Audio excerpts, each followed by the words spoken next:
ഈ ഗസയിൽ 24 മണിക്കൂറിനുള്ളിൽ 91 പേർ കൊല്ലപ്പെട്ടുവെന്നാണ് ഗാസയിലെ ആരോഗ്യ മന്ത്രാലയം അറിയിച്ചത്. മറ്റൊന്ന് പറയുന്നത് ഇസ്രയേൽ സ്ഫോടക വസ്തു നിറച്ച വാഹനങ്ങളൊക്കെ അങ്ങോട്ടേക്ക് അയക്കുന്നു, എന്നിട്ട് വിദൂര നിയന്ത്രിത റിമോട്ട് മറ്റും ഉപയോഗിച്ചിട്ട് ഇത് പൊട്ടിത്തെറിപ്പിക്കുന്നു എന്ന് പറയുന്നു. പക്ഷേ ഇവിടെ നെതന്യാഹു ഈ യുദ്ധം പെട്ടെന്ന് തീർക്കാതെ ഇത് നീട്ടിക്കൊണ്ട് പോകണം. നെതന്യാഹുവിനെ സംബന്ധിച്ച് ഇസ്രായേലിൻ്റെ പ്രധാനമന്ത്രിയായിട്ട് സേഫായിട്ട് മുന്നോട്ട് പോകണമെങ്കിൽ ഈ യുദ്ധം പെട്ടെന്ന് അവസാനിപ്പിക്കാതെ ഇങ്ങനെ പോകണം. അങ്ങനെ വിമർശകർ പറയുന്നുണ്ട്. അങ്ങനെയാണോ അവിടുത്തെ സ്ഥിതി? ഒരുപക്ഷെ അതുണ്ടാവാം, ഇല്ലെന്നൊന്നും നിഷേധിക്കാൻ പറ്റില്ല. ബട്ട് കോർ പ്രോബ്ലം ഇത് തുടങ്ങിയപ്പോൾ തന്നെ നെതന്യാഹു പറഞ്ഞിരുന്നു ഇത് വളരെ വളരെയധികം നീണ്ടു നിൽക്കാൻ പോകുന്ന ഒരു യുദ്ധത്തിലേക്കാണ് ഞങ്ങൾ കയറിയിരിക്കുന്നത്. 2023 ഒക്ടോബർ 8-ാം തീയതി ഇത് തുടങ്ങിയ ദിവസം 7-ാം തീയതി ഹമാസ് ഇസ്രായേലിനെ ആക്രമിക്കുന്നു, സ്ത്രീകളെ പിടിച്ചുകൊണ്ട് പോകുന്നു, ക്രൂരമായിട്ട് ബലാത്സംഗം ചെയ്യുന്നു. ഇത് ചെയ്തു കഴിഞ്ഞ് 8-ാം തീയതി അവർ തിരിച്ചടിക്കാൻ തുടങ്ങുന്നു. അന്ന് നെതന്യാഹു ഇത് പറഞ്ഞിരുന്നു. പെട്ടെന്നൊന്നും തീരാൻ പോകുന്നതല്ല. നെതന്യാഹു പറഞ്ഞത് അദ്ദേഹത്തിൻ്റെ ഇസ്രായേലി ജനതയോടാണ്, ലോകത്തോട് വിളിച്ചു പറഞ്ഞതൊന്നുമല്ല. ബി പ്രിപ്പയർഡ്, പെട്ടെന്നൊന്നും ഇത് തീരില്ല, ഇതൊരു തുടക്കം മാത്രമാണ്. ഇപ്പോഴും നെതന്യാഹു അത് പറയുന്നു. അവസാനത്തെ ഹമാസിനെയും നാമാവശേഷമാക്കിയിട്ടല്ലാതെ ഈ യുദ്ധം ഞങ്ങൾ നിർത്തില്ല, ആരെന്ത് ചെയ്താലും ശരി. ഒരു ദിവസം ഈ 38 പേര് മരിച്ചോ 350 പേര് മരിച്ചോ എന്നുള്ളതൊന്നും ഒരു വിഷയമല്ല. ഞാൻ ഇതിനു മുമ്പ് പലതവണ നമ്മളുടെ ഡിസ്കഷനിൽ തന്നെ ഞാൻ പറഞ്ഞിട്ടുണ്ട്, ഈ ബന്ദികളെ വിട്ടുകൊടുക്കുക അത് ഒരു വലിയ വിഷയമായിട്ട് എനിക്ക് തോന്നുന്നില്ല. സിനിജിക്ക് തോന്നുന്നുണ്ടോ ഈ ബന്ദികൾ എവിടെയാണ് ഇരിക്കുന്നതെന്ന് ഇസ്രായേലിന് അറിയില്ല? ഗസയുടെ ഓരോ ഇഞ്ചും കുഴിച്ച് കിളച്ച് മറിച്ച ആൾക്കാരാണ് ഇസ്രായേൽ. കിളച്ചെടുത്ത് വീണ്ടും കിളച്ചുകൊണ്ടിരിക്കുക. ഇപ്പോൾ നേരത്തെ ഞാനിതിൻ്റെ വാർത്തയൊക്കെ വായിക്കുമ്പോഴുണ്ടല്ലോ, ഖാൻ യൂനിസ് കേട്ടിട്ടുണ്ടല്ലോ, 1.5 വർഷം മുമ്പ്. ഇത് 2 വർഷമാകാൻ പോകുന്നില്ല, ഇപ്പോൾ 2 വർഷമായി. ഈ ഒക്ടോബർ 8-ന് 2 വർഷമാകും. അപ്പോൾ ഇതേ ഖാൻ യൂനിസ് വീണ്ടും ആക്രമിച്ചുകൊണ്ടിരിക്കുന്നു, ഇതേ റഫ വീണ്ടും ആക്രമിക്കുന്നു, ഇതേ അൽഷിഫ ഹോസ്പിറ്റലിൻ്റെ അവിടെ വീണ്ടും കുഴിക്കുന്നു. This is what is happening. ബിൽഡിങ്ങുകളെല്ലാം നിലംപൊത്തി പരിശായി കഴിഞ്ഞു. ഇനി അതിന് താഴെയുള്ളത് കുഴിച്ച് അവിടെയുള്ള ആൾക്കാരെ കൊന്നു കഴിഞ്ഞു. പിന്നെ അങ്ങോട്ടും ഇങ്ങോട്ടും ഓടിക്കൊണ്ടിരിക്കുന്നവരെയാണ് ഇപ്പോൾ കൊല്ലുന്നത്. ഇപ്പോൾ ഈ അവസ്ഥയിൽ ബന്ദികൾ എവിടെയാണ് ഇരിക്കുന്നതെന്ന് ഇസ്രായേലിന് നന്നായിട്ടറിയാം. ഒരുപക്ഷെ ഇതിനോടകം എല്ലാ ബന്ദികളും ഇസ്രായേലിൻ്റെ സംരക്ഷണയിലായി കഴിഞ്ഞിരിക്കും. ബട്ട് സ്റ്റിൽ ഈ ബന്ദികളെ വെച്ച് ഇവർ കയ്യിലുണ്ടെങ്കിൽ ഈ കാരണം പറഞ്ഞ് ഹമാസിനെ തല്ലാൻ പറ്റുള്ളൂ. അതുകൊണ്ടാണ് ഹമാസ് പറയുന്നത്, ചേട്ടാ ഞാൻ ബന്ദികളെ തരാം, വെടിനിർത്തലാവാം. ഹമാസ് എന്നിട്ട് ഇത്രയൊക്കെ ആയിട്ട് ഹമാസ് നാം ആ ബന്ദികളെ വിട്ടുകൊടുക്കണ്ടേ, അവരുടെ കയ്യിലാണ് ഇരിക്കുന്നതെങ്കിൽ. അവർ പറയുന്നത് 10 ദിവസം വെടിനിർത്തുക, അപ്പം ഞാൻ 10 ബന്ദികളെ കൂടെ വിട്ടുതരും. പിന്നെ 45 ദിവസം വെടിനിർത്തുക, അതിന് 27 പേരെ കൂടെ ഞാൻ വിട്ടു. ഇതെന്ത് പരിപാടിയാണ്? ചേട്ടൻ വെടിനിർത്ത്, ഞാൻ എൻ്റെ കയ്യിലുള്ള ബന്ദികളെ മുഴുവൻ തിരിച്ചു തരും. അതൊരു മാന്യമായ എഗ്രിമെൻ്റാണ്. അല്ലാതെ ഈ കലാപരിപാടി എനിക്ക് മനസ്സിലാവണില്ല. നെതന്യാഹു ഇതെല്ലാം സമ്മതിക്കുകയും ചെയ്തു. വെടിനിർത്തണോ നിർത്താമല്ലോ, പക്ഷെ നിർത്തിയില്ല ചേട്ടാ, അത് വരട്ടെ, ഞങ്ങളുടെ ക്യാബിനറ്റ് അപ്രൂവ് ചെയ്യട്ടെ. ക്യാബിനറ്റ് അപ്രൂവ് ചെയ്ത് പുള്ളി പറയാം, അല്ല അത് പാർലമെൻറ്റ് അപ്രൂവ് ചെയ്യണം. ഇങ്ങനെ ഓരോ തട്ടാമുട്ടി പറയും. അതിനിടയ്ക്ക് വേറെ എന്തെങ്കിലും ചെറിയൊരു സംഭവം ഉണ്ടാവട്ടെ, അതിൻ്റെ പേരിൽ ഇനിയിപ്പോൾ ഞാൻ സമ്മതിക്കില്ല എന്ന് പറഞ്ഞിട്ട് വീണ്ടും ആക്രമിക്കും. ഇപ്പോൾ എന്തൊരു കഷ്ടമാണ്. അവിടുത്തെ ജനസംഖ്യ കുറയാത്തത് അവിടുത്തെ സ്ത്രീകൾ സ്മാർട്ടാണ്, അവരിങ്ങനെ പ്രസവിച്ചങ്ങ് തള്ളുകയാണ്. അതുകൊണ്ട് ഗസയിലെ ജനസംഖ്യ കുറയുന്നില്ല. ഇത്രയും ആൾക്കാർ ചത്തിട്ടും ഗസയുടെ ടോട്ടൽ ജനസംഖ്യ കോൺസ്റ്റൻ്റ് ആയിട്ടാണ് നിൽക്കുന്നത്. കാരണം ഏകദേശം ചാകുന്നത് പോലെയോ അല്ലെങ്കിൽ ചാവുന്നതിൻ്റെ ഇരട്ടിയോ സ്ത്രീകൾ പ്രസവിച്ച് കൂട്ടുന്നുണ്ട്. അക്കാര്യത്തിൽ അവർ മിടുക്കുകളാണ്. ഹമാസും മിടുക്കന്മാരാണ്. കാരണം ഈ ബഹളത്തിന് നടക്ക് പ്രസവിപ്പിക്കണ്ടേ, ആ പ്രോസസ്സ് നടക്കണ്ടേ. അത്ഭുതമായ ഒരു ജനതയാണ് ഹമാസ്. പക്ഷേ ഇവിടെ ഈ ബെഞ്ചമിൻ നെതന്യാഹു എന്ന് പറയുന്ന പ്രധാനമന്ത്രി ലോകത്തിൻ്റെ മുമ്പിൽ ഒരു ലക്കി മാൻ എന്നാണ് വിശേഷിപ്പെടുന്നത്. കാരണം ഇത്രയും പ്രശ്നങ്ങളും ഇത്രയും പ്രതിസന്ധിയൊക്കെ ഉണ്ടായിട്ടും അതിനെല്ലാം അതിജീവിച്ച് ലോകത്തിൻ്റെ മുമ്പിൽ ഇങ്ങനെ കരുത്ത് കാട്ടി എഴുന്നേറ്റ് നിൽക്കുന്നു. ശരിക്കും അങ്ങനെ ഒരു ബിംബം സൃഷ്ടിച്ചെടുക്കുകയാണോ അയാൾ സൃഷ്ടിച്ചതൊന്നുമല്ല, അത് കാലത്തിൻ്റെ ഒരു സൃഷ്ടിയാണ്. അയാൾ ഭാഗ്യവാനാണ്. നോക്കി, ഇപ്പോൾ ലോകരാജ്യങ്ങൾ മുഴുവൻ നമ്മളടക്കം ആരുടെ പിന്നാലെയാണ്?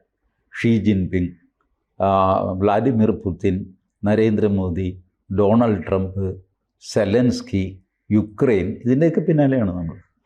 ആരും ആൾക്കാരിത് മറന്നു. ഗസ എന്നൊക്കെ പറഞ്ഞിട്ടുണ്ട്. ഇപ്പോൾ ഈ ഗസയെ പറ്റി ചർച്ച ചെയ്യുന്ന രണ്ട് ആൾക്കാരെ കേരളത്തിലുള്ളൂ, 2 കൂട്ടരേ ഉള്ളൂ. ഒന്നിപ്പോൾ നമ്മൾ നടത്തുന്ന ചർച്ച, വേറൊന്ന് മീഡിയ വണ്ണിൽ നടക്കുന്ന ചർച്ച. പിന്നെ 24-ലാണ് നമ്മുടെ ജെയിംസ് രാവിലെ ഒരു അപ്ഡേറ്റ് കൊടുക്കും, ശ്രീകണ്ഠനായിരുന്നു. 2 പേരും ഒന്ന് കരയും, പാവം എന്നൊക്കെ പറയും. കഴിഞ്ഞു. ഗസയെ ചോദിക്കാൻ ആരും പാലസ്തീൻ ഐക്യദാർഢ്യം എന്നൊക്കെ പറഞ്ഞ് ഇവിടെ എന്തൊരു ബഹളമായിരുന്നു. ആരുമില്ല. പിണറായി വിജയനോട് പാലസ്തീൻ അതെവിടെ എന്ന് ചോദിക്കും. ചേട്ടാ, കഴിഞ്ഞ വർഷം നമ്മൾ ഐക്യദാർഢ്യം, എന്തോ പടിഞ്ഞാറുള്ള ഏതോ ഒരു രാജ്യമല്ലേ എന്ന് പറയും. പുള്ളിക്ക് പിന്നെ അങ്ങനെ ഇപ്പോൾ കാര്യങ്ങൾ അറിയാൻ മേല. പുള്ളി ഗുരുവായൂർ പോയിട്ട് ദേ ഇരിക്കുന്ന അതാണ് കൃഷ്ണൻ എന്ന് ചോദിച്ച കക്ഷിയാണ്. അതുപോലെ പാലസ്തീൻ എന്ന് പറയുമ്പോൾ പുള്ളി പറയുകയാണ് എന്തോ ഒരു കേട്ട പോലെയുണ്ട്. ഈ രീതിയിൽ അസ്തമിച്ചു കഴിഞ്ഞു. അതാണ് നെതന്യാഹുവിന് കിട്ടിയ ഭാഗ്യം. ലോകരാജ്യങ്ങളിൽ ചർച്ചയില്ല പാലസ്തീനെ പറ്റി, ഗസയെ പറ്റി, ഇസ്രായേലിനെ പറ്റി. ഇസ്രായേലിനെതിരെ പ്രമേയവും പാസ്സാക്കുന്നില്ല. യുണൈറ്റഡ് നേഷൻസ് പ്രമേയം പാസ്സാക്കി എൻ്റെ സിനിജിയും ഇതുപോലത്തെ മുറി മൊത്തം പ്രമേയമാണ്. ഇസ്രായേലിന് എതിരെയുള്ള പ്രമേയം മാത്രം അട്ടിയിട്ട് വയ്ക്കാൻ പ്രത്യേക ഗോഡൗൺ ഉണ്ടാക്കിയിരിക്കുക യുണൈറ്റഡ് നേഷൻസ്. എന്നിട്ടൊരു പണിയും നടക്കുന്നില്ല. UN ജനറൽ സെക്രട്ടറി ഉണ്ടല്ലോ നമ്മളുടെ ആന്റോണിയോ ഗ്യൂട്ടറസ്, പുള്ളി ചൈനയിൽ പോയി SCO മീറ്റിങ്ങിൽ UN ജനറൽ സെക്രട്ടറി പങ്കെടുക്കേണ്ടതാണെന്ന് പറഞ്ഞു. അപ്പോൾ ഈ SCOയ്ക്ക് ഒരു ജനറൽ സെക്രട്ടറി ഉണ്ട്. പുള്ളിയെ വിളിച്ച് പറഞ്ഞു, എടാ നീ എനിക്കൊരു ഇൻവിറ്റേഷൻ അയക്കടാ മോനെ. ചേട്ടനും ഇവിടെ വരണ അല്ലല്ല നീയും വരണം അയക്കും, ഞാൻ നമ്മളെ നൂരട്ടെ നടക്കുന്നു ഒരു ഹോളിഡേ. അപ്പോൾ ആ ജനറൽ സെക്രട്ടറി ഈ ജനറൽ സെക്രട്ടറി കത്തയച്ചു, നിങ്ങൾ അർജൻറ്റായിട്ട് ഇവിടെ വരണം, ചേട്ടൻ വന്നാലേ ഇവിടെ മലമറിക്കാൻ പറ്റുള്ളൂ എന്നൊക്കെ പറഞ്ഞു. വലിയ ഇത് കിട്ടിയ പാടെ പുള്ളി അടുത്ത ഫ്ലൈറ്റ് പിടിച്ച് പുള്ളി ടിയാൻജിനിൽ പോയി. അവിടെ ആരും പുള്ളിയെ വഹിക്കുന്നില്ല. ഈ ക്ഷണിച്ച സെക്രട്ടറി SCOയുടെ സെക്രട്ടറി അയാൾക്ക് വലിയ പണിയൊന്നുമില്ല. അയാൾ ഇങ്ങനെ വിളിച്ചിരുത്തി ഗുട്ടറസുമായിട്ട് ചർച്ച എന്നൊക്കെ പറഞ്ഞൊരു ഫോട്ടോയൊക്കെ പുറത്ത് വിട്ടു. ആ ഫോട്ടോയൊന്നും ആരും മൈൻഡ് ചെയ്യുന്നില്ല. എന്ത് വാങ്ങിക്കോട്ടെ, ഒരാഴ്ചത്തേക്ക് നമ്മുടെ ഗുട്ടറസ് ചേട്ടൻ ഈ വൃത്തികളിൽ നിന്ന് രക്ഷപ്പെട്ടു. പുള്ളി നിലവിളിച്ചൊക്കെ നോക്കി. ഇസ്രായേലാണ് ഇപ്പോൾ ഈ ദുരിതാശ്വാസം നടത്തുന്നത് ഇസ്രായേലാണ്. ഇസ്രായേൽ തന്നെ ഹമാസുകാരെ വെടിക്കുക, എന്നിട്ട് ഇസ്രായേൽ തന്നെ അവരുടെ മുറിവ് തുന്നിക്കിട്ടും. ഇസ്രായേൽ തന്നെ അവർക്ക് ഭക്ഷണം കൊടുക്കും. ഇസ്രായേൽ തന്നെ ആ ഭക്ഷണം തട്ടിപ്പറിക്കും. ഇസ്രായേൽ തന്നെ ഭക്ഷണത്തിന് വേണ്ടി ഇടികൂടുന്ന ഈ ഹമാസുകാരുടെ തലയിൽ ബോംബിടും. ഒരു 4 ബ്രെഡിൻ്റെ ഇത് കൊണ്ടുവന്ന് വയ്ക്കും. ഇത് കൊണ്ടുപോകാനായിട്ട് എല്ലാവരും കൂടെ ഊത്തപോലെ കൂടുമ്പോൾ മോളിൽ നിന്ന് ബോംബിടും. ഇപ്പോൾ ഷെല്ലാണ് ബോംബ്, അതിൻ്റെ മിസൈലിൻ്റെ ഒന്നും ആവശ്യമില്ല. ഗസയിൽ സാധാരണ കാലാൾപ്പട്ടാളം ഈ തോക്ക് വെച്ച് വെടിവെക്കുക, ടാങ്കൊക്കെ വെച്ചിട്ട് ആർട്ടിലറി ഫയർ എന്ന് പറയില്ല, അതാണ് നടക്കുന്നത്. മഹാകഷ്ടമാണ് അവരുടെ കാര്യം, മഹാകഷ്ടമാണ്. ഇപ്പോഴാണ് അവർക്ക് വേണ്ടി ആരെങ്കിലും കരയേണ്ടത്. ഇപ്പോൾ കരയാൻ ആരുമില്ല, നമ്മൾ 2 പേര് മാത്രമായിട്ട് മാറി. എന്തൊരു ഗതികേടാണെന്ന് ആലോചിച്ചു. അതാണ് നെതന്യാഹുവിൻ്റെ ഭാഗ്യം എന്ന് ഞാൻ പറയാൻ കാര്യം. ഇത്രയും പ്രശ്നമൊക്കെ ഉണ്ടായിട്ടിട്ട് ആ മനുഷ്യൻ വാർത്തയിലില്ല, സുഖമായിട്ട്. ഞാൻ ഗസയുടെ വാർത്ത നോക്കിയോ, ഗൂഗിളിൽ പോയി സെർച്ച് ചെയ്തിട്ട് പിടിച്ചൊക്കെ വേണം ഗസയുടെ വാർത്ത കിട്ടാൻ. അല്ലാതെ ഒരു TV ചാനലോ അവരോ ഒന്നും. അന്താരാഷ്ട്ര മാധ്യമം എന്നൊക്കെ പറഞ്ഞാൽ അൽ ജസീറ അവിടെ പോയിട്ട് അവൻ്റെ തലേ ബോംബ്, അവൻ 2 തവണയായി 6 12 മറ്റോ മരിച്ചു. ഒരു ഖേദക്കുറിപ്പും വെച്ചിട്ടാണ് ഇവരെ വെടിവെക്കുന്നത്, ബോംബിടുന്നത്. ബോംബിൻ്റെ കൂടെ ഒരു ഖേദപ്രകടനം കൂടെ എഴുതി അതിലൊട്ടിച്ച് വയ്ക്കും. ബോംബ് പൊട്ടും, ഖേദപ്രകടനം തെറിക്കും. അത് പത്രക്കാരെടുത്ത് വായിച്ചിട്ട് ഇസ്രായേൽ ഖേദപ്രകടനം നടത്തി. ഇതാണ് അവസ്ഥ. ഭയങ്കരം.